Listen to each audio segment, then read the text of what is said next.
the weathered remains of a wooden stagecoach, its cargo hold containing sealed chests of gold rush, treasure worth over $75 million, and journals that would reveal a forgotten chapter of American history reaching back to the earliest days of Westward. Expansion. Before we jump back in, tell us where you're tuning in from, and if this story touches you, make sure you're subscribed, because tomorrow, I've saved something extra special for you. The relentless drought of 2024 will forever be etched into my memory as the season that nearly destroyed everything my family had fought to preserve over 5 generations. Yet in that desperate time, when hope seemed lost, the parched earth yielded a secret that would change our lives forever. I'm Eleanor Callahan, and my great-great-grandmother Rebecca Callahan established Whispering Pines Ranch in the rugged foothills of Nevada's Sierra Nevada mountains back in 1876, just as the declining years of the gold rush were transforming our remote valley from a bustling frontier outpost into a quiet agricultural community. Our 380-acre spread had been the Callahan family's legacy and lifeblood for 148 years. We'd weathered the collapse of the mining industry in the 1880s when prospectors abandoned their claims overnight, leaving ghost towns scattered across the Nevada wilderness like discarded dreams.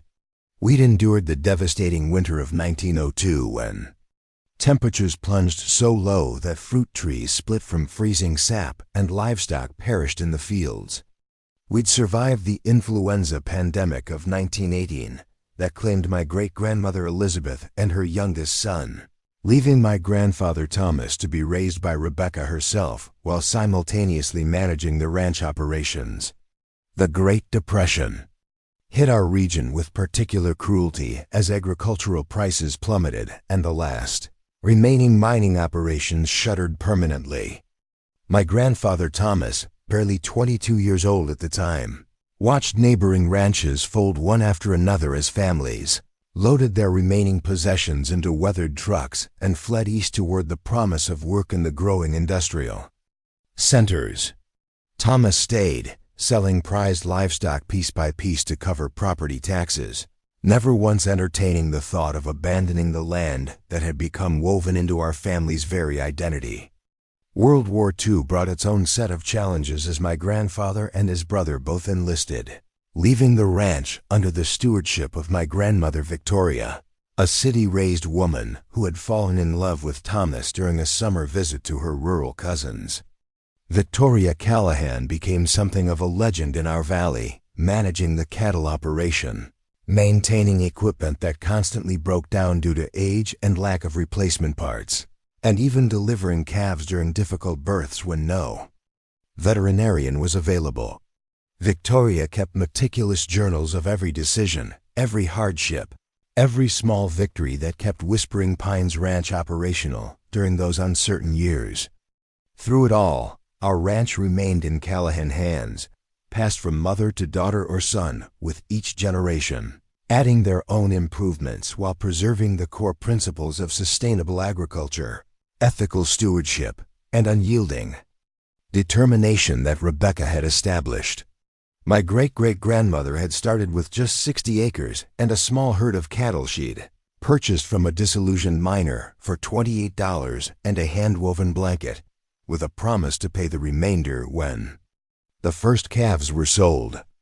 Rebecca's original homestead cabin still stood at the eastern edge of our property, its weathered pine logs a testament to the humble beginnings of what would become one of the most respected ranching operations in the region she'd constructed. That cabin herself, with help from neighboring settlers, using pine trees harvested from the property and a foundation of river stones, collected from the creek that meandered through our north pasture.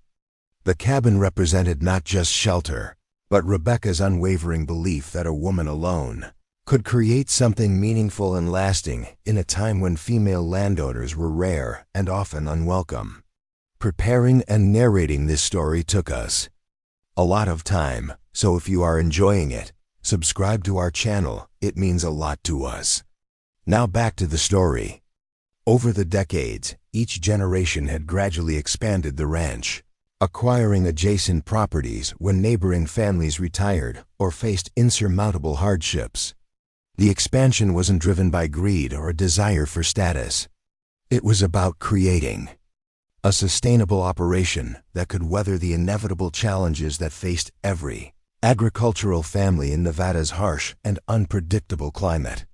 By the time my mother, Catherine, inherited the ranch in the 1980s, we had grown to 320 acres of productive Nevada rangeland. Catherine had learned ranching from the ground up, working alongside her father from the age of 6, developing an almost supernatural ability to predict weather patterns, understand animal behavior, and make the countless small decisions that separated thriving ranches from those that failed.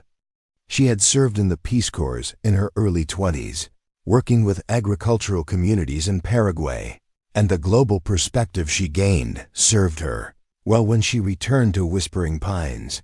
Catherine's greatest contribution was diversifying our operations without compromising the ranch's essential character. She introduced sustainable irrigation techniques in 1985, established our first alfalfa fields in 1989, and developed partnerships with local farmers markets that allowed us to sell directly to consumers at premium prices. Each innovation was carefully considered and implemented gradually, never risking the overall stability of the ranch for short-term gains. My father, James, had added another 60 acres in the early 2000s, taking on considerable debt that had taken nearly 15 years to repay completely. James was the first person in the Callahan family to attend graduate school, earning a master's degree in sustainable agriculture from UC Davis, before returning to the ranch with revolutionary ideas about organic certification, rotational grazing, and water conservation. His innovations in drought-resistant farming had transformed our operation from a traditional cattle ranch to a diversified agricultural enterprise sought after by high-end restaurants and specialty markets across the western states. Every acre of our land carried the weight of family sacrifice and triumph. The west pasture where we raised our award-winning grass-fed beef had been acquired in 1962 when the neighboring Jackson family decided to relocate to Oregon after 3 consecutive years of poor harvests had depleted their savings. That purchase had required my grandfather to secure his first significant loan, using the original homestead as collateral and creating sleepless nights for months until the first payment was made. The North Valley, perfect for our organic alfalfa production, came to us in 1991 when the Morrison family faced bankruptcy after a devastating wildfire destroyed their barn and equipment storage. My mother had purchased that land directly, negotiating terms that allowed the Morrisons to retain dignity while giving us a fair price that wouldn't overextend our resources. The East Ridge, with its natural springs and ancient juniper groves, had been the final addition to our property. Purchased in 2004 when my father took what seemed at the time like an enormous financial risk. The Sanderson family had owned that land for 4 generations. But mounting medical bills from the youngest child's leukemia treatment had forced them to sell despite their deep attachment to the property. The East Ridge contained several vital springs that fed our irrigation system, providing water for our alfalfa fields and stock ponds. Securing those water rights was essential for our ranch's long-term viability, particularly as climate change made Nevada's already arid conditions increasingly unpredictable. Each expansion had required careful financial planning, extensive negotiations, and years of sacrifice to eliminate the associated debt. But every addition had made Whispering Pines more resilient, better positioned to survive the challenges that inevitably faced agricultural operations in Nevada's harsh environment. The centerpiece of our property had always been the old homestead. Well, a hand-dug water source that had served as both a practical necessity and the symbolic heart of our ranch. Located near Rebecca's original cabin on a natural rise between the homestead and the East Ridge, The well had been dug by my great-great-grandmother herself, with help from neighboring settlers in the summer of 1877. The well was unusual in both its size and construction. Most frontier wells were simple affairs, relatively narrow shafts lined with stone or brick that provided just enough water for household use. But Old Homestead Well was remarkably wide, almost 12 feet in diameter, lined with perfectly fitted fieldstone that had been carefully selected for durability. The unusual dimensions had been a source of family stories for generations, with Rebecca reportedly insisting on the larger size despite the additional labor it required. "Water is life in the high desert," she had written in her journal. "A well is not merely a convenience but the beating heart of a homestead. I shall build ours to last for generations, wide enough that repairs can be made without destroying. The hole, deep enough to reach water even in the driest years." The well had been productive for nearly a century, providing sweet, clear water even during drought years when neighboring properties saw their water sources dwindle or fail completely. For generations of Callahan children, the well had been the setting for lessons in both practical skills and family values. My grandfather had taught my mother how to repair the old wooden windmill that once pumped water from its depths, using hand tools and techniques that hadn't changed Rebecca's time. My mother had taught me about water conservation beside that same well, explaining how the underground aquifer connected our land to the mountains 30 miles distant, and how our stewardship affected not just our property, but the entire watershed. The well was where I'd taught my own daughter, Lily, about our family history, showing her the initials that 5 generations of Callahans had carved into the ancient wooden cover, a tangible connection to ancestors she would never meet, but whose determination had made our lives possible. But Old Homestead Well had stopped producing water in 1978, when my mother was still learning the ranching business from her father. A series of small earthquakes had apparently shifted the underground rock formations, cutting off the flow from the aquifer that had fed the well for a century. We'd maintained the structure out of respect for its historical significance, but its practical function had been replaced by modern wells drilled in more advantageous locations across the property. The well had been sealed with a sturdy wooden cover to prevent accidents, particularly after we began hosting educational tours for school groups and agricultural students. It had become a sort of museum piece, a relic of frontier ingenuity that we preserved to honor Rebecca's foresight and determination. I never imagined that the dry well would become central to our ranch's survival, or that it contained secrets that would rewrite both our family history and the historical record of Nevada's gold rush era. By June 2024, Whispering Pines Ranch was facing a perfect storm of crises that threatened to end the Callahan family's stewardship forever. It began in late February when my mother, Catherine, suffered a major heart attack while repairing fence line in the North Valley. I'll never forget the call from my father, his voice strained and terrified as he explained that the Life Flight helicopter was already en route to our property. I'd been in Reno at a sustainable agriculture conference, presenting our drought management techniques to other ranchers facing similar water challenges. The 90-minute drive back to the ranch was the longest journey of my life, my mind racing, with worst-case scenarios while trying to maintain enough focus to navigate the winding mountain road safely. At 70, Mom had been showing subtle signs of slowing down, needing more rest between tasks and occasionally deferring the most physically demanding jobs to younger ranch hands. But none of us had anticipated the severe coronary blockage that would leave her fighting for her life in the cardiac intensive care unit of Reno Memorial Hospital. Mom survived, thank God, but the damage to her heart was extensive, requiring triple bypass surgery and an implanted defibrillator that would necessitate ongoing medical monitoring for the rest of her life.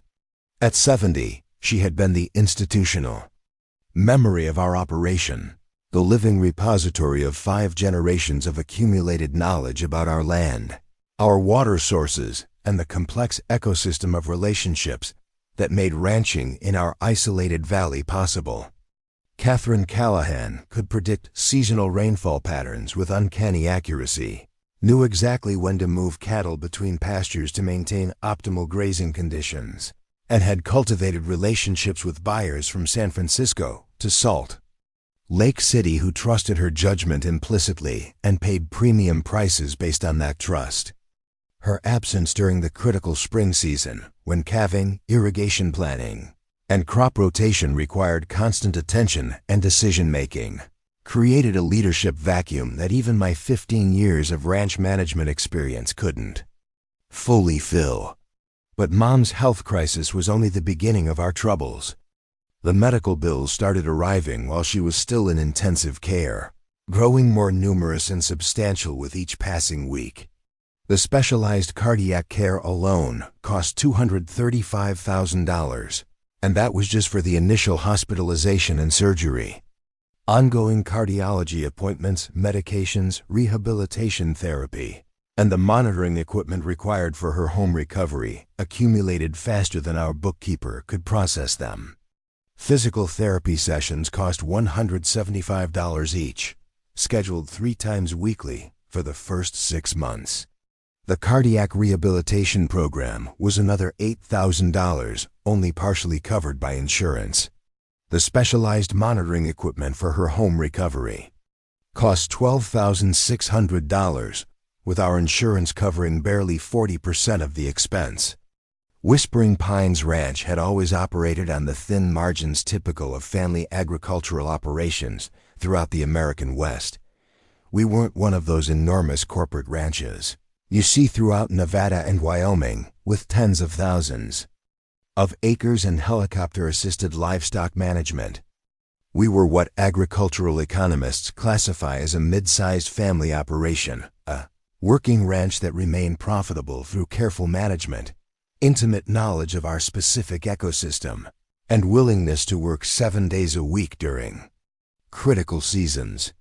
Our business model depended on producing premium organic beef and specialty crops, commanding higher prices than conventional operations through superior quality and careful environmental stewardship. We sold grass-fed beef directly to high-end restaurants throughout Nevada and California, often building relationships that spanned decades as satisfied customers returned year after year. Our organic alfalfa operation supplied specialty markets and premium horse breeders who paid top dollar for certified organic feed free from pesticides and chemical fertilizers. But specialized markets required specialized knowledge, and that knowledge existed primarily in my mother's experience and memory. She knew which restaurants needed delivery before holiday weekends when their customer volume peaked. She understood the subtle variations in soil conditions across our alfalfa fields and how those differences affected protein content and nutritional value. She maintained personal relationships with buyers who might forgive a delayed delivery or overlooked invoice because they had been doing business with Catherine Callahan for 30 years. By July 2024, our medical expenses had depleted our savings and pushed our available credit to its limits. Then our aging irrigation system suffered a catastrophic failure during a record-breaking heat wave that saw temperatures exceed 105 degrees for 14 consecutive days. The main distribution pump that moved water from our retention ponds to the alfalfa fields experienced a complete mechanical breakdown, with the steel impeller shattering and sending metal fragments throughout the entire irrigation network. The pump replacement alone cost $31,000, but the metal contamination had damaged valves, filters, and control systems throughout the network. The total repair estimate exceeded $92,000 money we simply didn't have available. Meanwhile, our alfalfa crop was withering in the fields as temperatures soared and rainfall remained non-existent. Our insurance covered a portion of the losses, but agricultural policies typically include substantial deductibles and specifically exclude coverage for mechanical failures resulting from normal wear and tear. The insurance adjuster, a well-meaning but inexperienced young woman from Las Vegas who had clearly never set foot on a working ranch before classified our pump failure as expected equipment deterioration rather than a covered catastrophe. Finally, our primary water truck, essential for delivering water to cattle in outlying pastures during drought conditions, broke down beyond economical repair. The truck was a 1994 International that had served faithfully for nearly 30 years, but its engine finally seized during a routine trip to deliver water to the west pasture, where drought had dried up the usual stock ponds. The repair estimate exceeded the truck's value by several $1,000s, leaving us scrambling to arrange alternative water delivery at costs that strained our already precarious finances to the breaking point. "I don't see a way forward, Ellie," my mother said one evening as we sat at our kitchen table, reviewing the ranch's financial situation for what seemed like the 100th time. Her speech was slightly slurred from the medications, but her mind remained sharp, especially when it came to the ranch's finances. At 70, Mom looked older than her years. The heart attack had left her with a fragility that was painful to witness, and the constant worry about our financial situation had etched new lines in her weathered face. The woman who had once commanded respect at agricultural conferences throughout the region now seemed diminished, struggling to comprehend how a lifetime of careful stewardship and hard work could be threatened by circumstances beyond her control. "We've already taken a second mortgage on the original homestead," she continued, her voice heavy with the weight of decisions no rancher ever wants to face. "The bank won't extend any more credit without additional collateral, and even if they would, we still need to replace the irrigation system and get a new water truck. The numbers just don't work anymore." Dad reached across the table and squeezed Mom's hand, his touch gentle and familiar, a comfort developed through 47 years of marriage. He had grown up on a small farm in California's Central Valley, understanding both the financial realities of agricultural life and the emotional attachment that tied families to their land across generations. "Then we need a miracle, Ellie," he said quietly, his voice steady despite the fear I could see in his eyes. "Because I've run these numbers a dozen different ways, and without selling part of the land, we don't have enough assets for additional financing. And even if we could get an extension, we'd still need to replace the equipment and somehow cover the ongoing medical expenses." He pulled out a fresh spreadsheet that I'd already seen too many times, the neat columns of numbers spelling out our impossible situation in stark detail. "Look, if we sell just the East Ridge to Sun Valley Developments, we could pay off the medical bills and have enough left over to replace the irrigation system and buy a used water truck. We'd still have 320 acres, which is plenty for a scaled-back operation." I studied the numbers, but my heart wasn't in the calculations. The East Ridge wasn't just 60 acres of rangeland. It was the most beautiful part of our property, with rolling hills covered in ancient juniper groves and natural springs that had provided water for our operation since Rebecca's time. It was where I'd learned to ride my first horse, where I'd spent countless hours as a teenager thinking about my future, and where I now took my daughter Lily camping to teach her about the delicate balance of the high desert ecosystem we were privileged to steward. More importantly, the East Ridge contained the springs that fed our irrigation ponds. Selling that land to developers would not only eliminate the most scenic part of our property, but would also threaten our water rights and potentially compromise the environmental integrity of our entire operation. "It feels like cutting out our heart," I muttered, pushing the spreadsheet away. "That land isn't just acreage, it's where our water comes from. It's what makes this place special." It was then that my old college roommate Megan called with news that would change everything, though not in any way we could have anticipated. Megan had always been the academic star in our friendship, the one who'd left Nevada for the world of archaeology and historical preservation while I'd returned to the ranch after college, learning the business from my mother.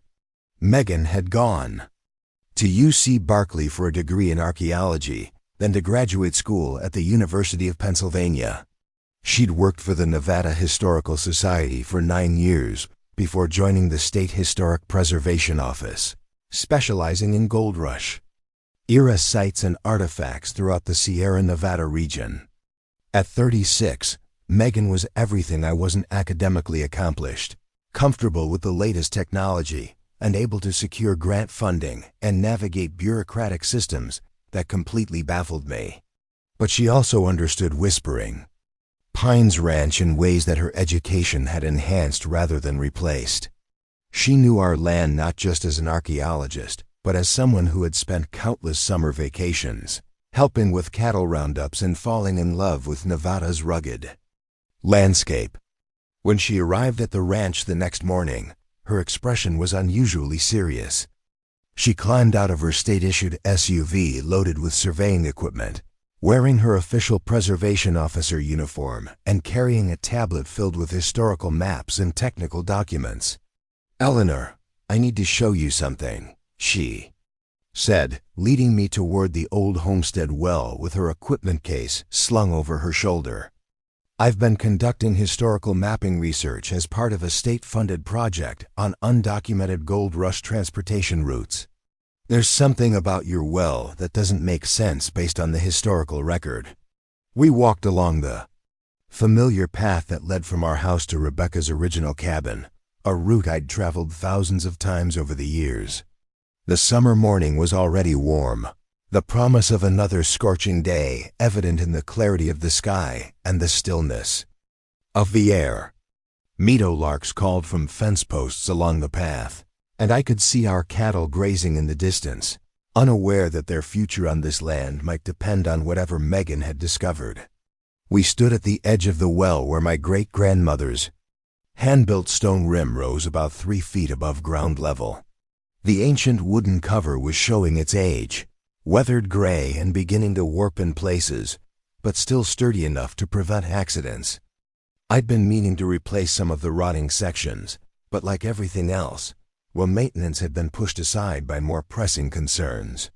The old homestead well had always been remarkable for its unusual dimensions, nearly 12 feet in diameter, far larger than typical frontier wells that rarely exceeded 4 or 5 feet across.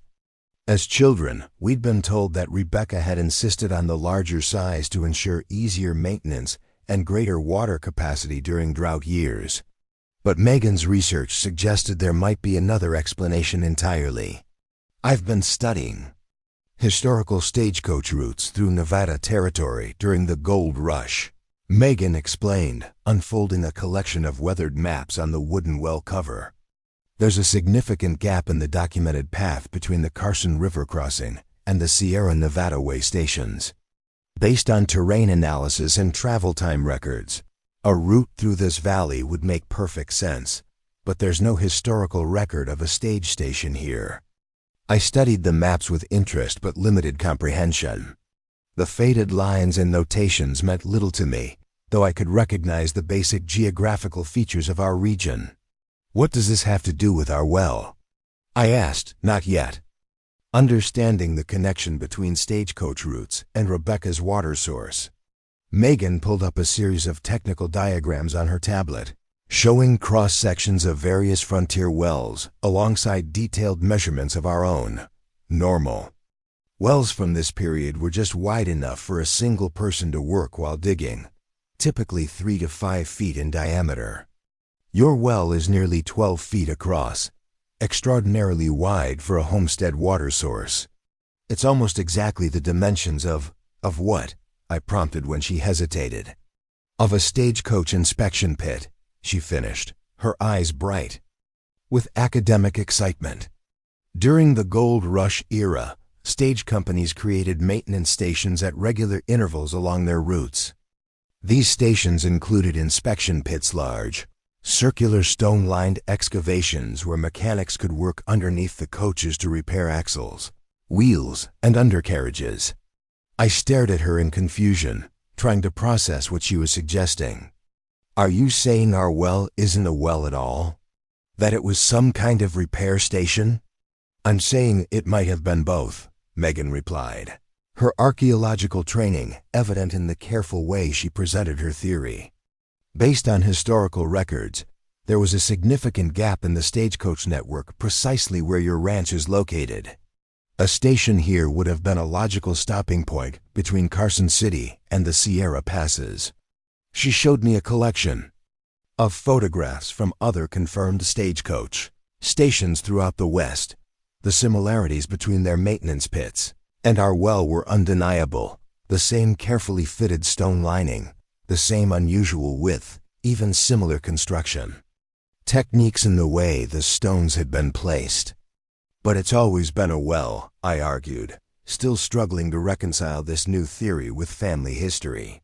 We have journals from Rebecca talking about digging it for water. My mother learned to swim in this well before the water disappeared. I believe it became a well, Megan explained patiently. But I think it might have started as something else. According to my research, there was a stagecoach line that operated through this region from 1858 to 1869, when the Transcontinental Railroad made it obsolete. Your great-great-grandmother didn't establish this homestead until 1876, years after the stage line had been abandoned. She pulled up another document, this one showing a land survey from 1875, the year before Rebecca arrived. This original survey mentions abandoned improvements on the property, but doesn't specify what they were. I think Rebecca may have repurposed an existing stage station maintenance pit into a well, a brilliant example of frontier resourcefulness. I considered this possibility, thinking about the practicality that had defined generations of Callahan women. It would have been entirely in character for Rebecca to adapt an existing structure rather than digging a new well from scratch. The repurposing would have saved months of backbreaking labor while providing her homestead with a critical water source. That's fascinating from a historical perspective, I acknowledged, but I don't see how this helps with our current situation. Even if our well was originally part of a stagecoach station, it's been dry for nearly 50 years. Megan's expression became more intense. That's where things get interesting. I've secured a state historical preservation grant to investigate potential gold rush transportation infrastructure. If your well was indeed part of an undocumented stage station, it would qualify for a full archaeological survey and potential restoration funding. She paused, clearly choosing her next words carefully. Beneath it, we could see that the well shaft descended into darkness, its stone walls disappearing into accumulated sediment about 15 feet below the surface.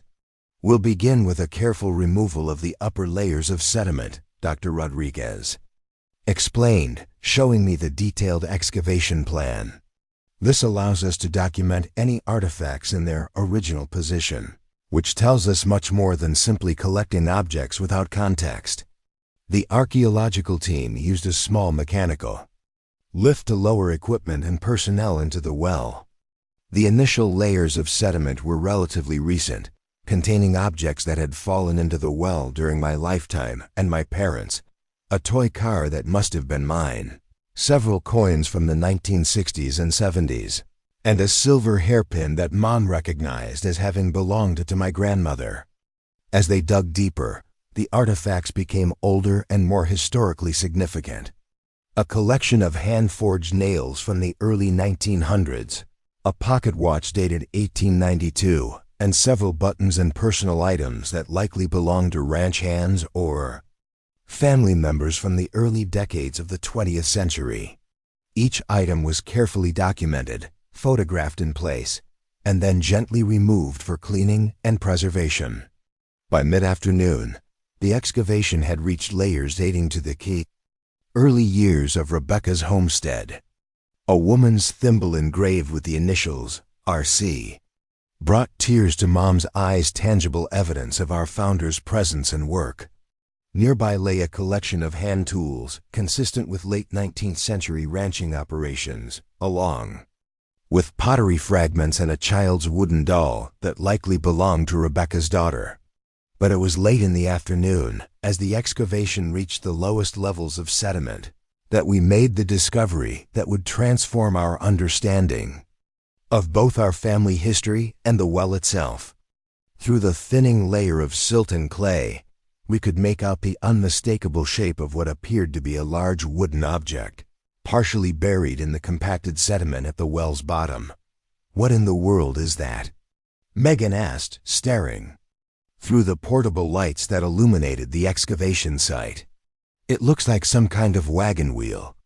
Dr. Rodriguez, who had been supervising the excavation from the edge of the well, immediately called for additional lighting and documentation equipment. "That's not just any wheel," he said, his professional detachment giving way to evident excitement. "That appears to be part of a stagecoach." As the team carefully removed more sediment, the object became clearly visible, a large wooden wheel with metal rim and spokes, unquestionably part of a 19th century stagecoach. But it wasn't just a wheel. As more of the surrounding sediment was cleared away, we could see that it was attached to an axle, which in turn connected to the unmistakable undercarriage of a stagecoach. "This is extraordinary," Dr. Rodriguez announced, his voice carrying the weight of professional assessment. "We appear to have found an intact Concorde stagecoach at the bottom of the well. Based on the design and manufacturing details, this would date to the 1860s, precisely the period when the Pioneer Stage Company operated through this region." The implications were staggering. We hadn't just found evidence that our well had once been a stagecoach maintenance pit. We had discovered an entire stagecoach preserved in what appeared to be remarkably good condition, protected from the elements by the well's depth and the oxygen-poor environment of the compacted sediment. As the excavation continued into the evening under powerful lights, more of the stagecoach became visible. It was positioned vertically in the well, as though it had been deliberately placed there rather than falling in by accident. The passenger compartment was intact, its windows and doors still in place despite more than 150 years underground. By the end of the first day of excavation, enough of the coach had been revealed that Dr. Rodriguez was able to make a preliminary assessment. "This is a Concorde stagecoach manufactured by Abbott Downing Company, one of the premier coach builders of the Gold Rush era. Based on the serial number visible on the undercarriage, it was built in 1862 and would have been used on premium routes, carrying both passengers and high-value cargo." That night, our quiet ranch became the center of intense activity. Megan had immediately reported the discovery to her superiors at the State Historic Preservation Office, who in turn contacted the Nevada State Museum and other relevant agencies. By midnight, our peaceful valley was illuminated by floodlights as teams of historians, conservators, and security personnel established a perimeter around the well site. "This coach matches the description of one that disappeared in 1868. Dr. Elizabeth Foster, the state archaeologist, told us as we gathered in our kitchen, which had been transformed into a temporary command center. It was reported missing during a run from Virginia City to Carson City, with the driver and guard presumed killed when the coach failed to arrive at its destination. How could it end up in our well?" I asked, trying to make sense of an impossible situation. Our ranch was nowhere near the main stage route between those cities, at least according to the historical maps we had seen. "That's what we need to determine," Dr. Foster replied, her expression grave. "Because this wasn't just any coach. According to historical records, it was carrying a shipment of newly minted gold coins from the Carson City Mint to banks in San Francisco, a shipment valued at approximately $86,000 in 1868 currency." Mom gasped audibly. "Gold coins in our well? If they're still in that coach," Dr. Foster continued, "they'd be worth close to $75 million at today's gold prices, factoring in both the metal value and the numismatic premium for rare Carson City Mint coins. But there's more." She consulted her notes before continuing. The passenger manifest also listed a federal justice who was traveling to San Francisco to deliver documents related to mining claim disputes that had turned violent. Those documents may still be preserved within the coach. The revelation was overwhelming. A missing stagecoach carrying a fortune in gold coins and legally significant documents had somehow ended up at the bottom of our family well, where it had remained hidden for over 150 years. It seemed impossible that such a thing could happen without being recorded in family histories or local legends. Yet the evidence was right there, emerging from the sediment as the excavation continued. As the second day of excavation began, security around our property had been significantly enhanced. The Nevada State Police had established checkpoints on the access roads, and professional conservators had arrived with specialized equipment to ensure the stagecoach and its contents would be properly preserved once removed from the well.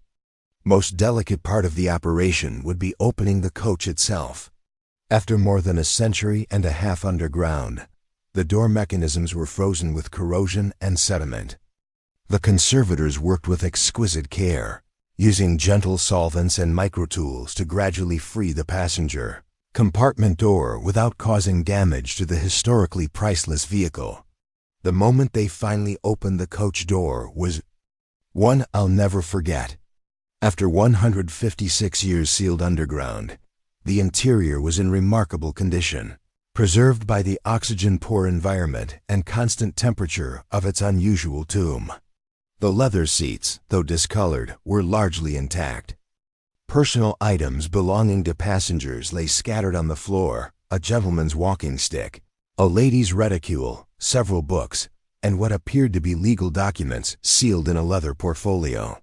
But most stunning was the cargo compartment.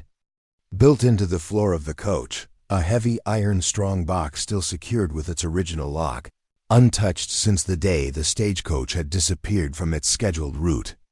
The conservators documented everything meticulously before attempting to remove any items from the coach. We need specialized equipment to open the strongbox without damaging the contents, Dr. Foster explained as we gathered around the carefully extracted coach.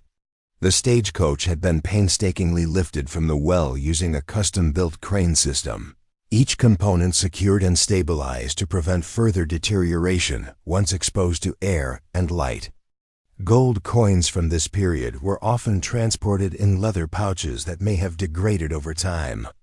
We need to ensure nothing is lost during the opening process. The stagecoach itself was a masterpiece of 19th century craftsmanship. Despite more than a century and a half underground, the Abbott Downing Concorde coach retained much of its structural integrity and many original details. The distinctive curved body, designed to sway with the motion of rough frontier roads rather than jolting passengers, was still recognizable. Traces of the original red paint clung to protected areas of the woodwork, and the manufacturer's medallion remained legible on the door panel. A team of conservators worked under a hastily constructed canopy that protected the coach from both the elements and the intense Nevada sun. They moved with the delicate precision of surgeons, using specialized tools to stabilize fragile components and document every aspect of the vehicle before attempting to access its valuable contents. By late afternoon, they were ready to open the strongbox. The conservators had determined that the original lock mechanism was too degraded to function, but they were reluctant to damage the historical artifact by forcing it open. Instead, they carefully removed the corroded hinges, allowing the lid to be lifted without harming the box itself. "We're ready," announced Dr. Catherine Winters, the lead conservator from the Nevada State Museum. "We'll document the contents layer by layer as we remove them." A reverent hush fell over the assembled team as Dr. Winters lifted the strongbox lid with gloved hands, revealing its contents for the first time since 1868. Inside, partially protected by the remains of canvas bags, lay row upon row of gold coins, their surfaces still gleaming despite years of darkness. "Double eagles," breathed Dr. Foster, identifying the $20 gold pieces by sight. "Carson City Mint, 1868, the first year of minting operations." These would have been among the earliest coins produced at that facility. The conservators worked methodically, photographing the contents in place before carefully removing each coin and placing it in a specialized storage container.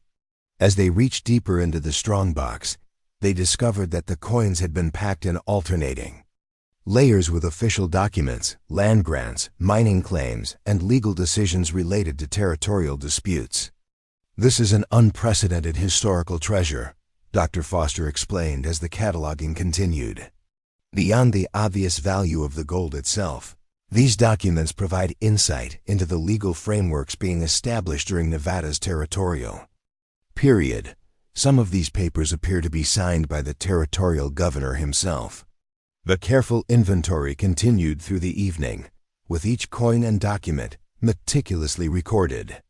By midnight, the final tally was complete: 4,253 gold double eagles from the Carson City Mint, each with a face value of $20, but a modern collector value averaging $17,500 per coin due to their rarity and historical significance.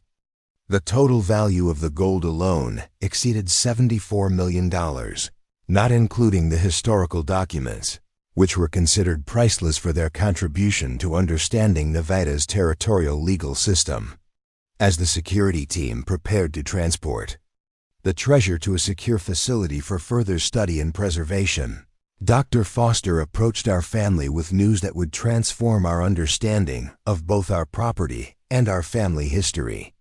"We've made a discovery in the passenger compartment that may explain how this coach ended up in your well," she said, holding a leather-bound journal that had been carefully extracted from the coach's interior. "This appears to be the personal diary of James McPherson, who was the route manager for Pioneer Stage Company in 1868. She carefully opened the preserved journal to pages that had been marked by her team. According to these entries, the Pioneer Stage Company had established a secret alternate route through this valley, a route that wasn't on any official maps.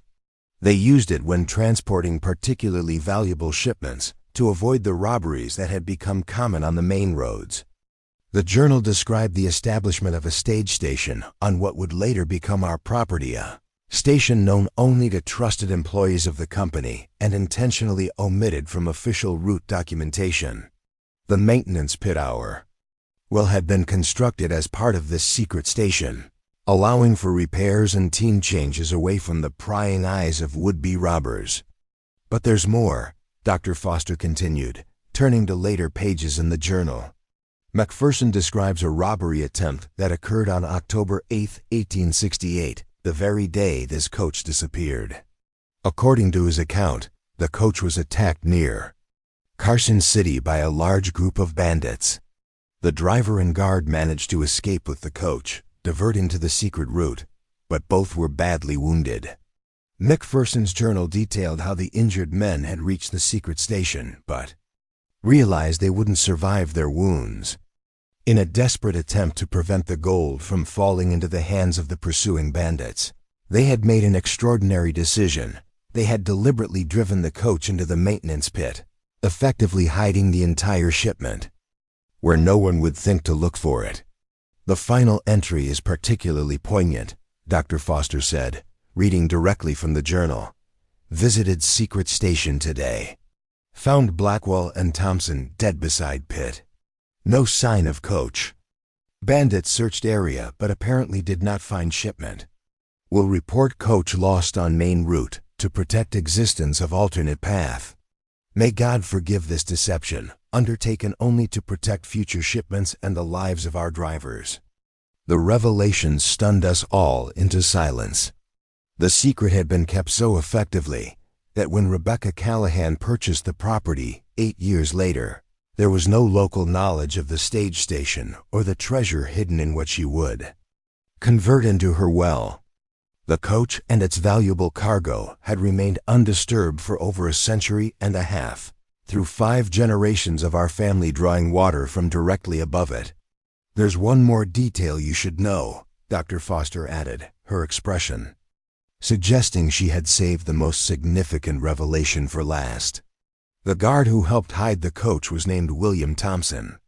Based on military and employment records, We believe he was your great-great-grandmother's brother." Mom's hand flew to her mouth. Rebecca never mentioned having a brother in any of her journals. According to our research, William Thompson was believed to have been killed by bandits while working for the stage company. His body was never recovered, Dr. Foster explained. It appears that Rebecca may not have known what actually happened to him, or that he died on what would later become her property. The connection was extraordinary, a family link that reached back through time to connect us directly to the hidden Stagecoach. Perhaps some subconscious family knowledge had guided Rebecca to this particular property, or perhaps it was simply one of history's remarkable coincidences. Either way, it transformed our understanding of both our family origins and the land we had stewarded for generations. What happens to the gold now? Dad asked, voicing the practical question that would determine our ranch's future. Dr. Foster consulted briefly with colleagues from the state Treasurer's Office and the Nevada Historical Commission before responding.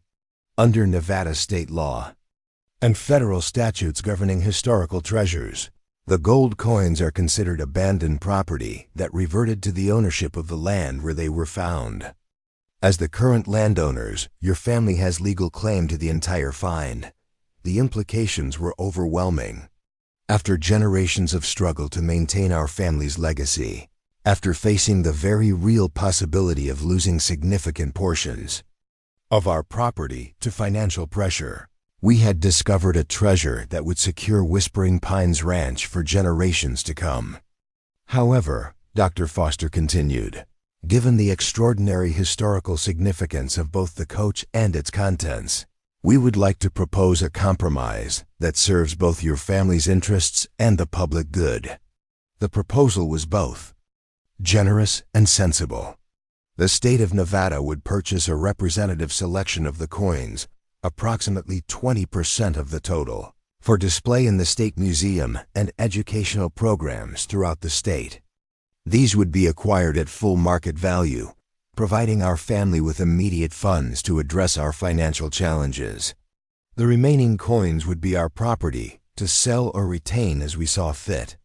The Stagecoach itself and the historical documents would be preserved in the State Museum, with our family recognized as the donors, and a permanent exhibition created to tell the story of both Pioneer Stage Company's secret route and the Callahan family's stewardship of the land.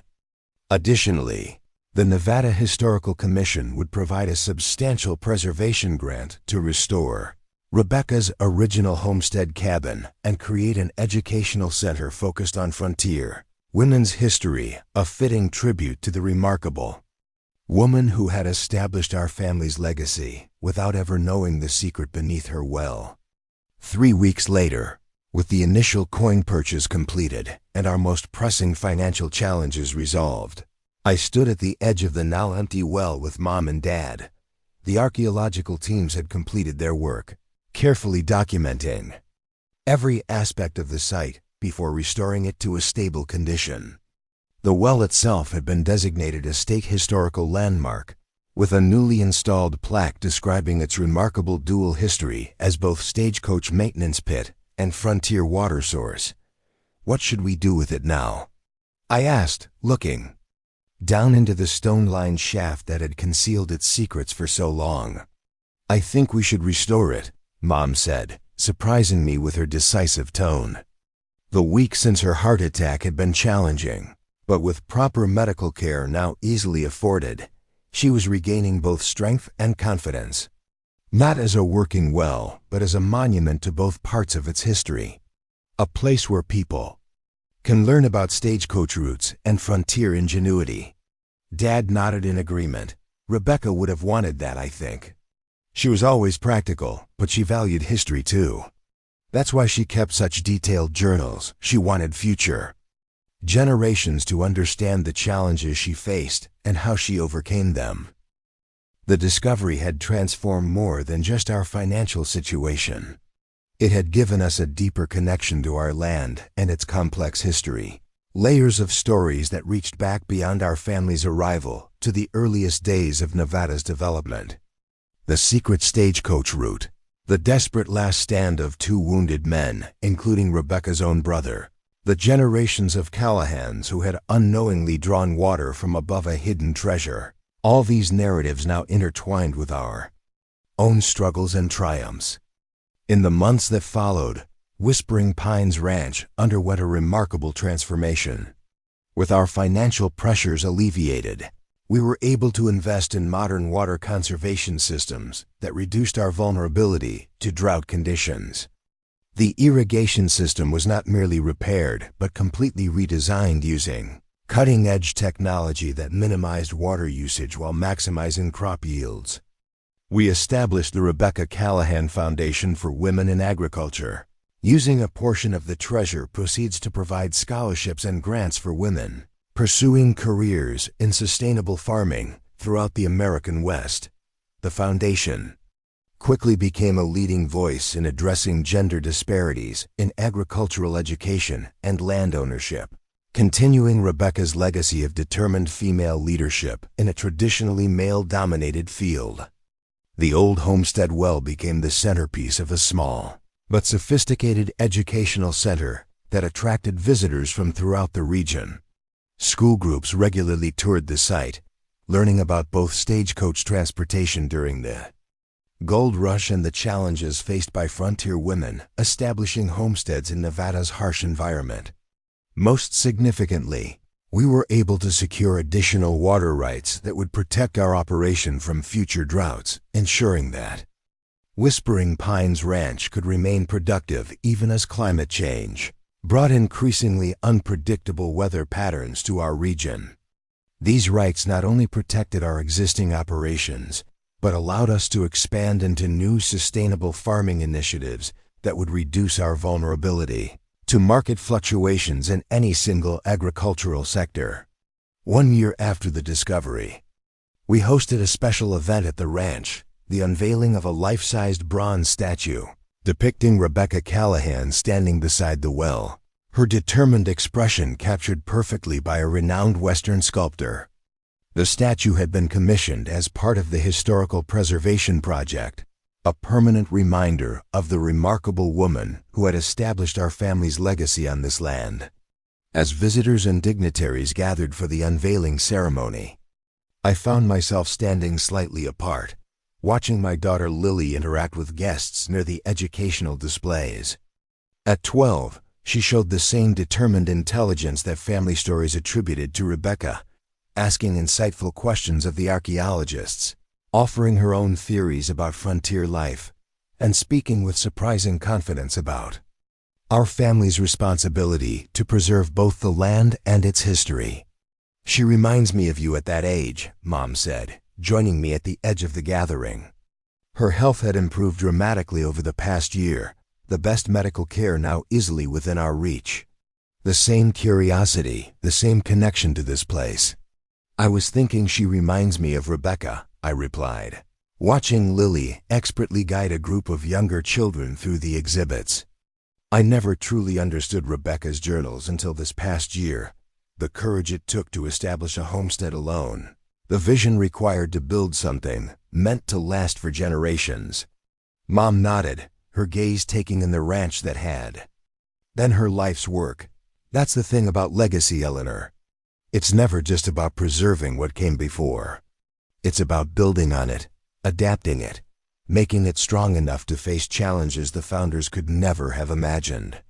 The treasure had secured our ranch's financial future, but I was increasingly aware that the true value of what we'd discovered went far beyond the gold coins themselves. We had uncovered a deeper understanding of our land's history and our family's connection to it, a narrative that stretched back to the earliest days of Nevada's development and continued through our current stewardship and into whatever future Lily and her generation would create. As the formal ceremony began, with state officials and historians offering remarks about the significance of our discovery, I found myself reflecting on the strange symmetry of our situation. Rebecca Callahan had established our ranch during a time of transition, as the gold rush era gave way to more permanent agricultural settlement. She had unknowingly built her water source above a treasure that represented the very period She was helping to replace the wild, transient days of gold seekers and stage routes, giving way to the more rooted traditions of family farming. Now, our generation faced another transition, as traditional ranching adapted to climate change, technological innovation, and evolving markets. The treasure had given us the resources to navigate this transition successfully, just as Rebecca's determination had carried our family through earlier transformations. After the ceremony, as guests toured the educational center and enjoyed refreshments on the lawn near Rebecca's original cabin, Dr. Foster approached me with news that added yet another layer to our already remarkable story. We've completed the analysis of the documents found with the gold shipment, she said, her academic demeanor barely containing her excitement. Among them was a sealed packet containing land grants signed by the territorial governor, grants that were presumed lost when the coach disappeared. She handed me a high-quality reproduction of one of the documents, the original safely preserved in the state archives. This particular grant is especially significant for your family. It's the original title to this land, issued to the pioneer stage company for establishment of their secret station, but never officially recorded due to the station's confidential nature. I studied the document with its elaborate 19th century calligraphy and official seals, not immediately grasping its significance. But our land title traces back to Rebecca's homestead claim in 1876, I said, confused by the apparent contradiction. That's what makes this so extraordinary, Dr. Foster explained. According to our research, when the Pioneer Stage Company ceased operations after the completion of the Transcontinental Railroad, they intentionally allowed certain remote properties to revert to public domain rather than selling them. They wanted no official record of their secret routes to survive. She pointed to specific language in the document. This land was legally granted to the company in 1866, but when they abandoned it, they did so in a way that left no paper trail. 2 years later, the stagecoach with all documentation was hidden in the maintenance pit. By the time Rebecca filed her homestead claim in 1876, there was no official record that anyone had previously owned this property. The implications were staggering. Are you saying Rebecca's claim might not have been valid? Dr. Foster shook her head quickly. Not at all. Her claim was perfectly legitimate based on the information available at the time. The original grant had effectively been abandoned, and all record of it hidden with the coach. What's remarkable is that the land found its way to William Thompson's sister, a connection that feels almost too perfect to be mere coincidence. The document added yet another thread to the complex tapestry of our family's history, a hidden connection that reached back to the very founding of our ranch. Perhaps Rebecca had heard stories of this valley from her brother before his disappearance. Perhaps some unconscious family knowledge had drawn her to this particular piece of land among all the available homestead options. Or perhaps it was simply one of history's extraordinary coincidences, a cosmic writing of accounts that returned the land to the family of the man who had died protecting its secret. As the celebration continued around us, I found myself drawn back to the well, the simple stone structure that had concealed its secrets for so long while generations of my family drew water from its depths, swam in its cool embrace, and eventually preserved it out of respect for our founder's vision. Its dual nature seemed the perfect metaphor for our ranch itself, combining practical necessity with hidden depths, historical significance with ongoing utility, past sacrifice with future potential. Standing at its edge, I could almost feel the presence of those who had come before, Rebecca establishing her uncertain claim, her brother William making his desperate last stand, my grandparents weathering economic hardship, my parents introducing innovations that kept the ranch viable in changing times. Each generation had faced its own challenges, each had found its own solutions, and each had preserved the core legacy while adapting it to meet the demands of their era. The treasure had saved our ranch from immediate financial peril, but I Understood now that the true wealth of Whispering Pines had always been this continuity of purpose, this connection to a specific piece of land and the values associated with its stewardship. The gold coins were valuable, certainly, but they were ultimately just a means to continue what Rebecca had started, the building of something meant to last, to provide, to connect generations through shared purpose and place. As the sun began to set behind the Sierra Nevada, painting the ranch in the golden light that had given Whispering Pines its name, I watched my daughter lead a group of visiting children in a game near Rebecca's cabin. Their laughter echoed across the property, a sound that had been part of this land through 6 generations of Callahan stewardship. The drought that had threatened everything had led us to a discovery that secured our future. The crisis that had nearly cost us our legacy had ultimately deepened our connection to it. The dry well that had seemed like an artifact of the past had contained the key to our future. There was a powerful lesson in that symmetry, a reminder that challenges often contain hidden opportunities, that what seems like an ending can become a new beginning. As visitors departed and the evening quieted, our family gathered on the porch of the main house, watching the last light fade from the mountains. The ranch stretched before us, not just a piece of property, but a physical manifestation of values that had sustained us through nearly 150 years of challenge and change determination, adaptability, stewardship, and an unwavering commitment to preserving something valuable for those who would come after us. What do you think Rebecca would make of all this? Dad asked, voicing the question that had been on all our minds throughout this extraordinary year. Mom considered this thoughtfully, her fingers tracing the leather binding of Rebecca's journal. That never left our home. I think she would understand perfectly. She came west during a time of tremendous change and opportunity. She claimed this land not knowing its history, but determined to build its future. She created something meant to last beyond her own lifetime. And now we've done the same, I added, thinking of the water rights we'd secured, the sustainable systems we'd established, the educational center that would share our story with future generations. We've preserved her legacy while adapting it to face challenges she could never have imagined. Lily, who had been listening quietly, offered her own perspective with the directness characteristic of her age.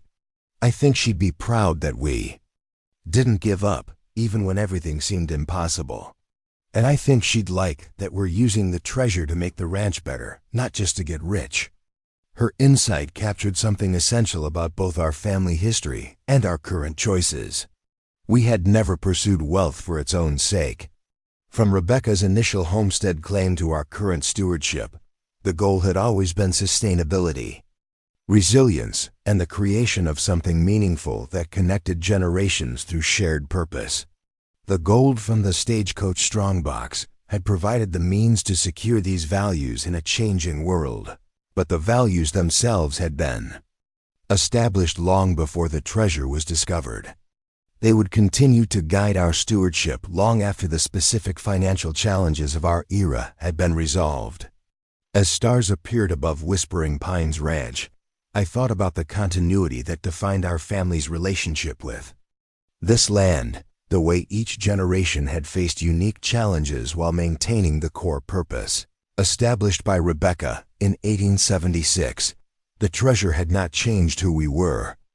It had simply given us the resources to continue being who we had always been, caretakers of a legacy meant to endure, adapters of tradition to meet new challenges, builders of something meant to outlast our individual lives.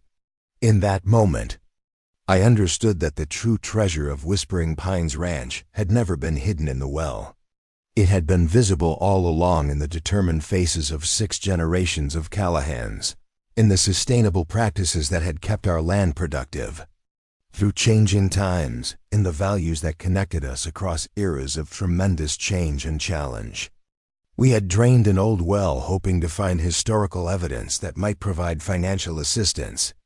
Instead, we had discovered something far more valuable, a deeper understanding of our place in a continuing story, a renewed appreciation for the sacrifices that had made our present possible, and the resources to ensure that the story would continue long after our chapter had ended. The stagecoach with its gold coins had been hidden to preserve something valuable from those who would take it for personal gain. Our task now was to use this unexpected bounty to preserve something equally valuable, a way of life, a piece of land, a set of values that connected us to both past and future in an unbroken chain of purpose and belonging. As the first stars reflected in the empty well, now restored as a monument to both its histories, I felt a sense of completion and new beginning. The circle had closed and opened simultaneously.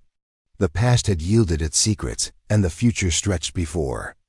U.S., not guaranteed but possible, not certain but full of potential.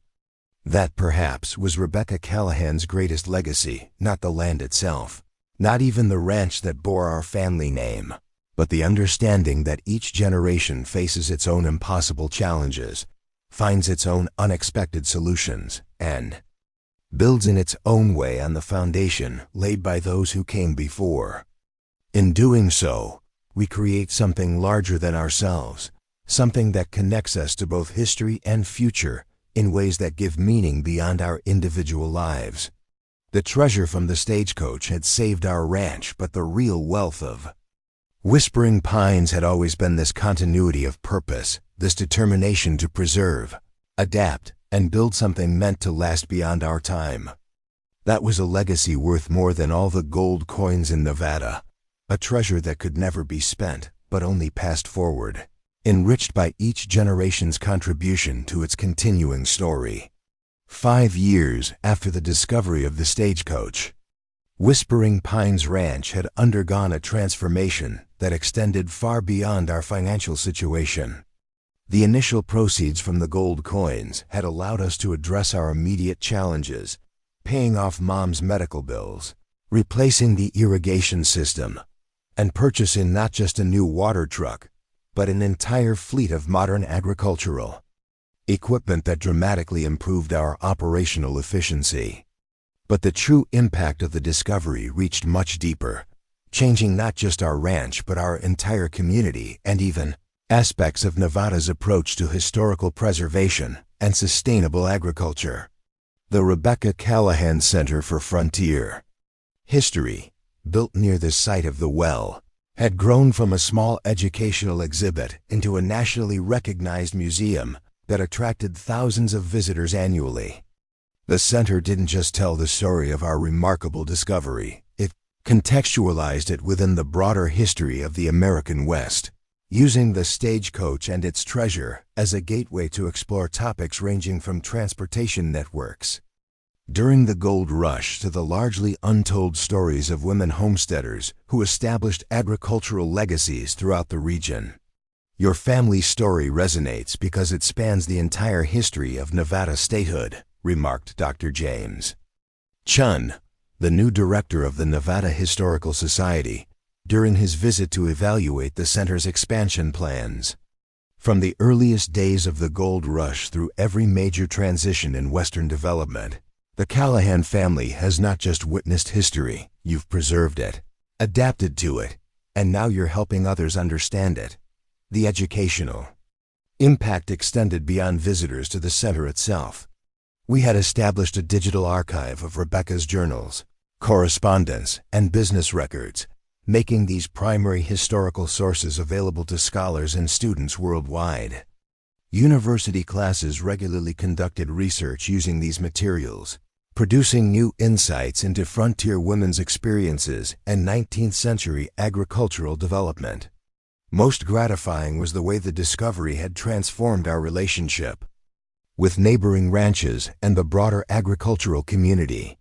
Rather than keeping the financial windfall entirely for ourselves, we had established the High Desert Agricultural Innovation Fund, which provided grants and low-interest loans to family ranches throughout the region for implementing sustainable farming practices and water conservation technologies.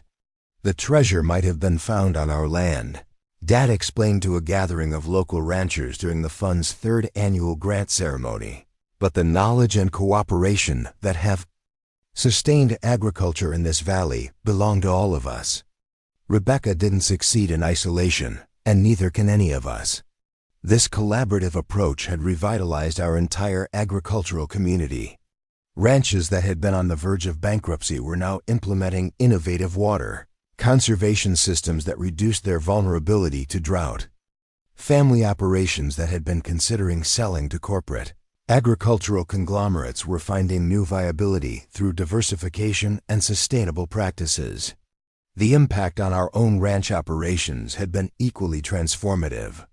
With financial pressure removed, we had been able to take a longer view, implementing changes that might not show immediate returns, but would ensure sustainability for generations to come. We had installed solar arrays that provided all our electrical needs, while feeding excess power back into the grid, converted to entirely organic production methods across all operations, and established wildlife corridors that enhanced biodiversity throughout our property. Most significantly, we had completely reimagined our water management systems. Working with hydrologists from the University of Nevada, we had implemented a comprehensive watershed approach that captured and stored winter precipitation, reduced evaporation during summer months, and distributed water with pinpoint efficiency to crops and livestock. "You've essentially drought-proofed your operation," observed Dr. Maria Sandoval, the lead hydrologist on the project, during her final assessment. "More importantly, you've created a model that other ranches can adapt to their specific conditions. In a region facing increasingly unpredictable climate patterns, that's an invaluable contribution." The innovations weren't limited to environmental systems. We had also reimagined the business model that supported our operations. Rather than selling bulk agricultural products into commodity markets, we had established direct relationships with restaurants, specialty food producers, and consumers throughout the western states.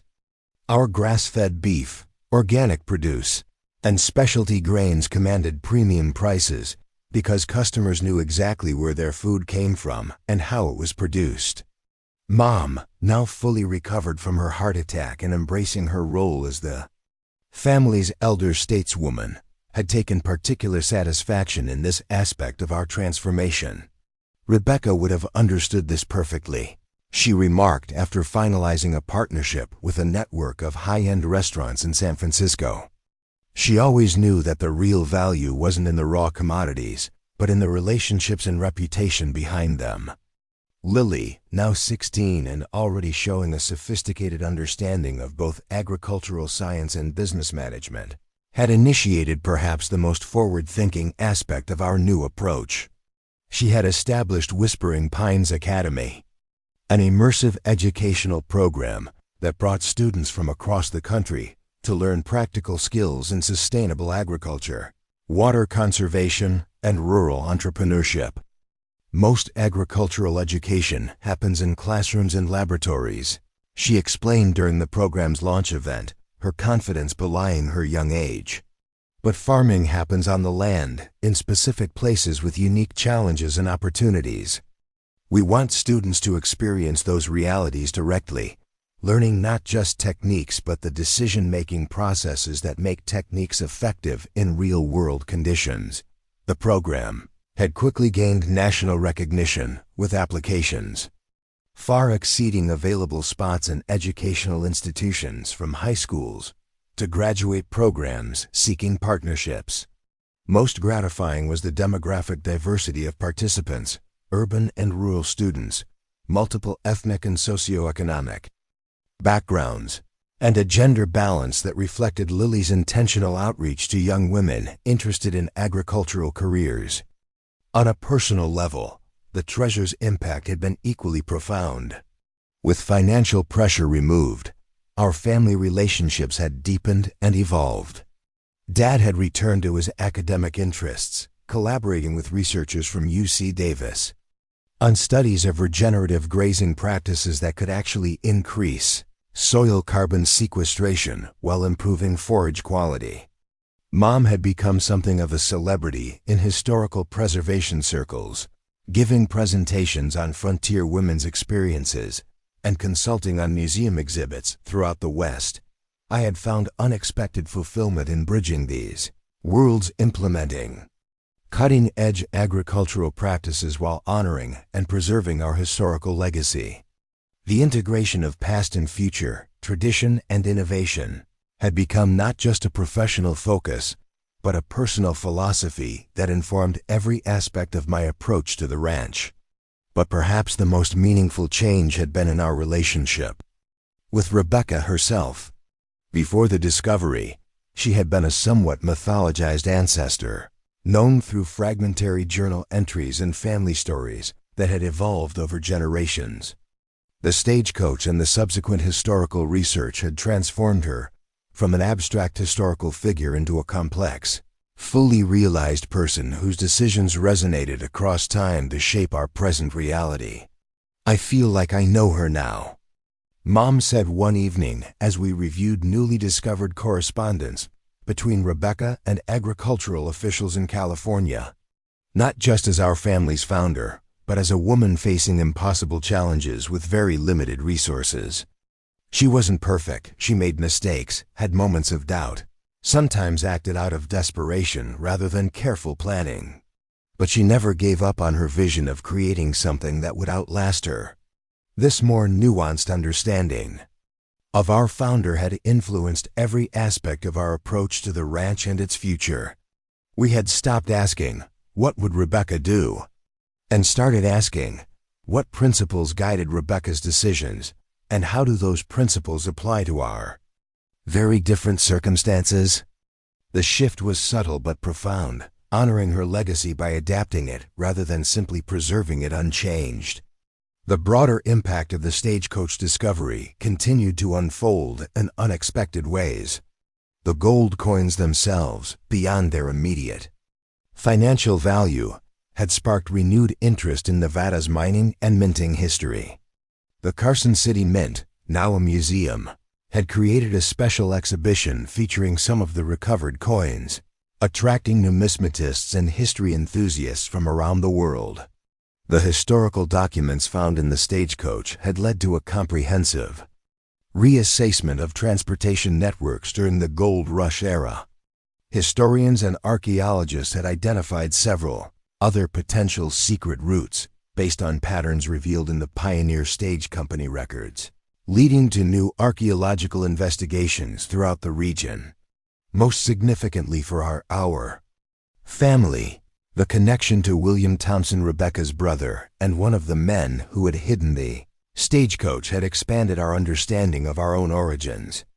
Further historical research had revealed that William had been a Union Army veteran who had come west seeking opportunity after the Civil War, eventually finding employment with the Stage Company during the dangerous final years of large-scale gold shipments.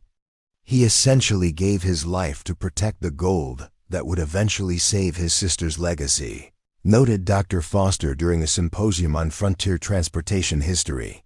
It's the kind of historical symmetry that would seem too convenient in fiction, yet occasionally emerges in the actual historical record. The well itself had been fully restored, not as a functional water source, but as the centerpiece of the historical center. Visitors could peer down into its depths, now illuminated to reveal the craftsmanship of its stone lining and the remnants of its dual history as both stagecoach, maintenance pit and frontier water source. A life-sized bronze replica of the Abbott Downing coach stood nearby, allowing visitors to appreciate the incredible feat of engineering that had allowed such a large vehicle to be concealed in the seemingly ordinary well. As the 5th anniversary of the discovery approached, we decided to host a special event that would bring together the various communities that had been impacted by the Stagecoach and its treasure historians, archaeologists, local ranchers, agricultural innovators, and educational partners. The gathering would serve as both a celebration of what had been accomplished and a planning session for future initiatives. The morning of the event dawned clear and cool, a perfect Nevada autumn day with crystalline skies and the first hint of seasonal change coloring the aspen groves on the distant mountainsides. Whispering Pines Ranch had never looked more beautiful, its buildings and landscapes reflecting both its historical character and its contemporary vitality. The original homestead cabin, now meticulously restored to its 1876 condition, stood in stark contrast to the modern educational center with its state-of-the-art facilities. Fields of organic crops stretched toward the horizon, their precise irrigation patterns visible in the morning light. Solar arrays gleamed at strategic locations, harvesting energy while occupying minimal productive land. The careful integration of past and present, tradition and innovation was visible in every aspect of the property. As guests began to arrive, academics in casual professional attire, ranchers in practical work clothes, officials in business suits, students in everything from fashionable urban wear to agricultural program uniforms, I found myself drawn to the well. Standing at its edge, looking down into depths that had concealed their secrets for so long, I felt a profound connection to all those who had come before. Rebecca establishing her uncertain claim, William making his desperate last stand, generations of Callahans drawing water without knowing what lay beneath. Quite a view, isn't it? The voice belonged to Dr. Martinez, a hydrologist who had worked on our water conservation systems. She joined me at the well's edge, her expression thoughtful as she studied the stone lining. You know, there's a metaphor here that extends beyond the obvious hidden treasure narrative. I raised an eyebrow, inviting her to continue. In hydrology, we talk about aquifers, underground reservoirs that store water, often for centuries before it emerges in springs. Or wells, she explained. Those aquifers are formed by layers of geological history, each contributing to the system's function in ways that aren't immediately visible, but are essential to its sustainability. She gestured toward the ranch spreading around us. What you've created here is a kind of cultural aquifer, layers of history, knowledge, and values that store the accumulated wisdom of generations. The gold was dramatic, certainly, but the real treasure was the deep reservoir of resilience and adaptability that your family had been building since Rebecca's time. Her observation resonated with thoughts I'd been having throughout the preparation for this anniversary event. The discovery had provided financial resources, certainly, but those resources had been valuable, primarily because they allowed us to build on foundations that already existed: Rebecca's determination, Mom and Dad's innovations, our community's cooperative spirit, Lily's forward-thinking vision. As the formal program began, with guests gathered under a canopy near the educational center, I watched my daughter take the podium with the confidence of someone twice her age. At 16, Lily embodied the integration of past and future that defined our approach to the ranch, deeply connected to our history while eagerly embracing innovations that would carry that legacy forward.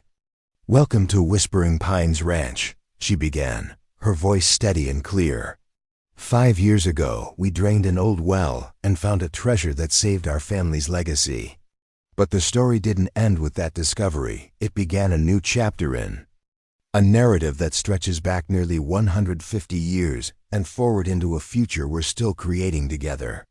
She outlined the initiatives that had emerged from the discovery: the educational programs, conservation systems, community partnerships, and historical preservation efforts that had transformed not just our ranch but our entire approach to agricultural stewardship in an era of environmental change.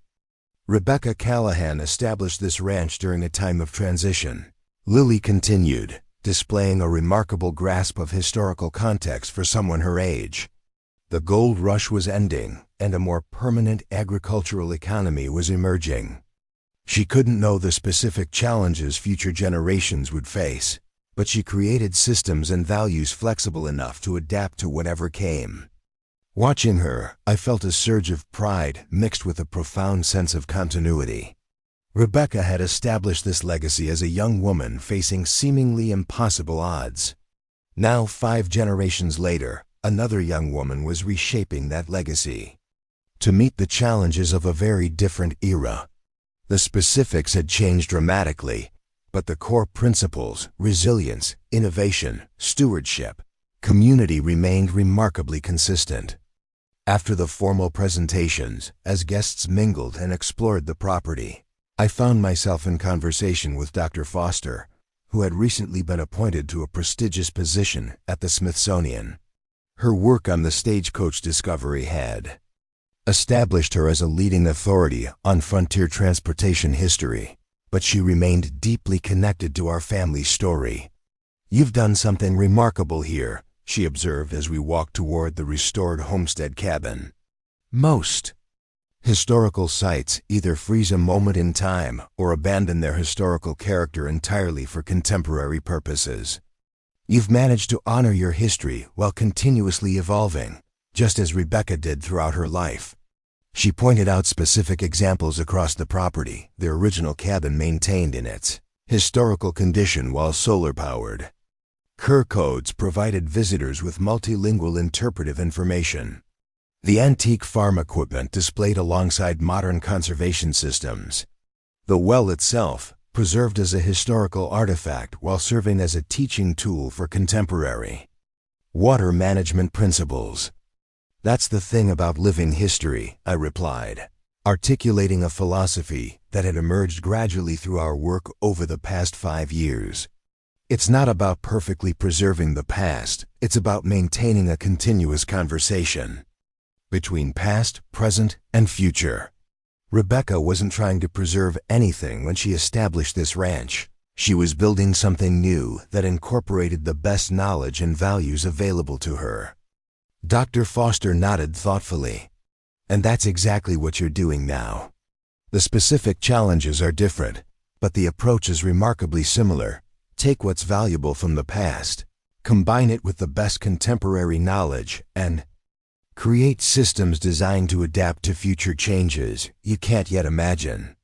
As the day progressed into evening, with lanterns illuminating the gathering spaces and stars emerging above the ranch, I watched the diverse communities represented at the event: historical preservationists, deep in conversation with agricultural innovators, local ranchers exchanging ideas with university researchers, students engaging with elders across multiple disciplines and backgrounds.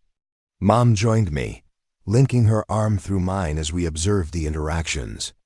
At 75, she had fully recovered from her heart attack and embraced her role as the family's connection to its historical knowledge. "Rebecca would have loved this," she said, gesturing toward the diverse gathering. She always understood that ranching wasn't just about the land or the livestock, it was about creating connections between people, places, and possibilities. Later, as the event wound down and most guests had departed, our family gathered at the well. Mom and Dad, Lily, and myself for a private moment of reflection. The bronze plaque installed beside it told the story of both its origins as a stagecoach maintenance pit and its long service as the ranch's water source. But it couldn't capture the personal significance this simple stone structure held for our family. 5 years ago, we stood here facing what seemed like the end of everything Rebecca built. Dad said, his voice quiet in the evening stillness. "Now we're planning for the next 100 years of Callahan stewardship. That's a pretty remarkable journey." Mom nodded, her hand resting on the stone rim that Rebecca had helped construct nearly 150 years earlier. "The real miracle isn't that we found the gold. It's that we recognized its true value, not just as financial security, but as a means to continue what Rebecca started. She didn't build this ranch to make herself wealthy. She built it to create something that would outlast her, something that would provide for generations she would never meet." Lily, whose understanding of our family legacy continued to deepen as she matured, offered her own perspective. "I think the lesson is that nothing valuable is ever really lost, it just changes form. The stagecoach was hidden but eventually found. The well stopped providing water but revealed a different kind of treasure. The ranch faced challenges but emerged stronger because of them."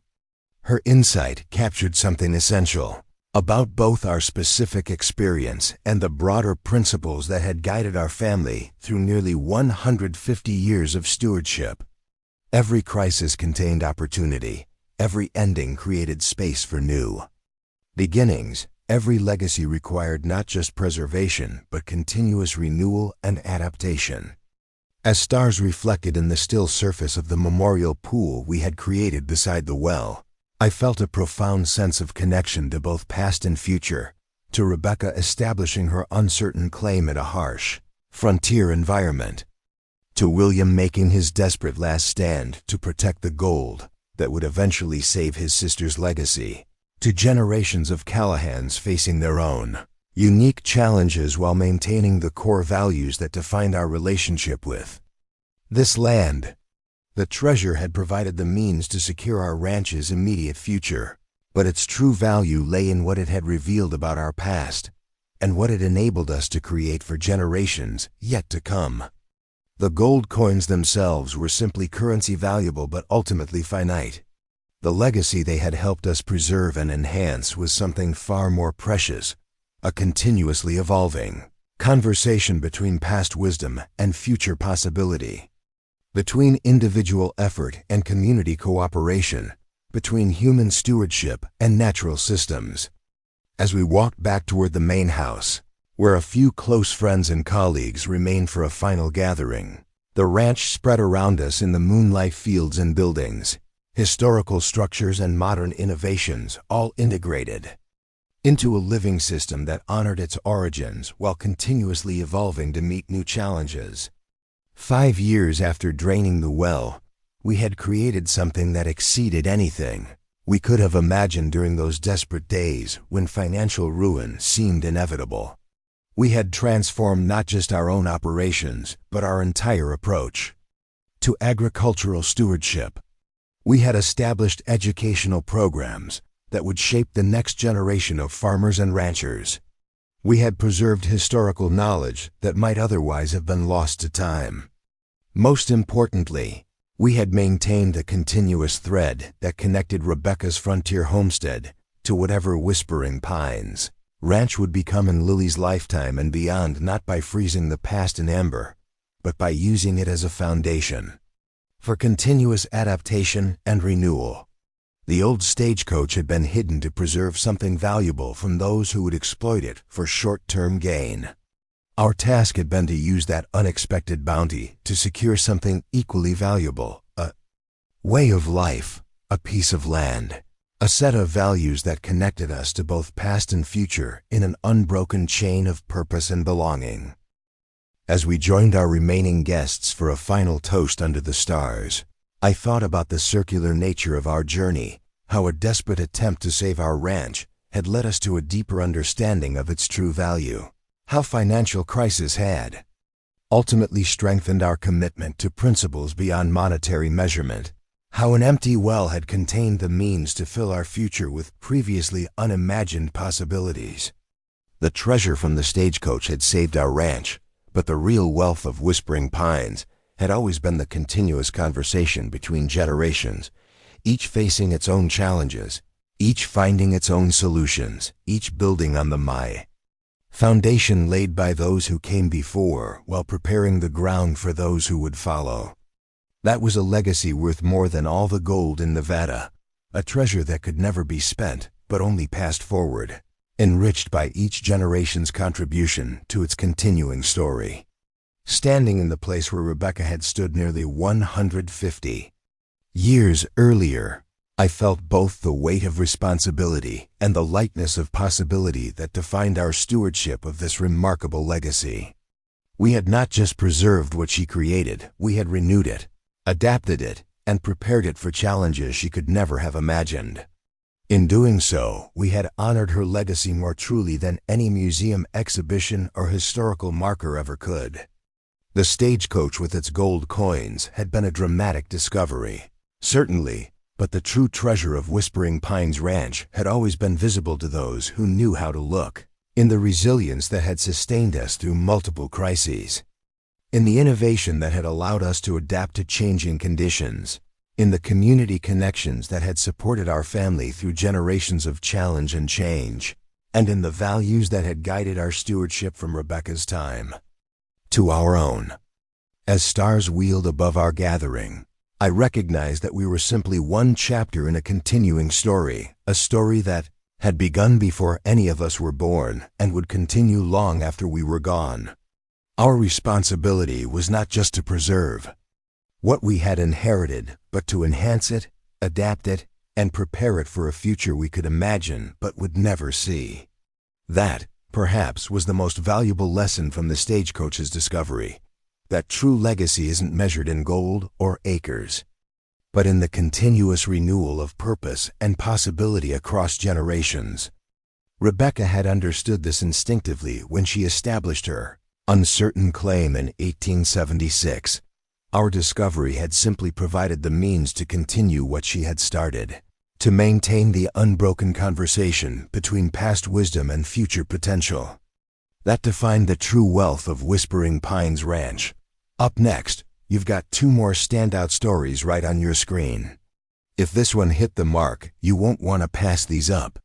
Just click and check them out. And don't forget to subscribe. And turn on the notification bell so you don't miss any upload from us.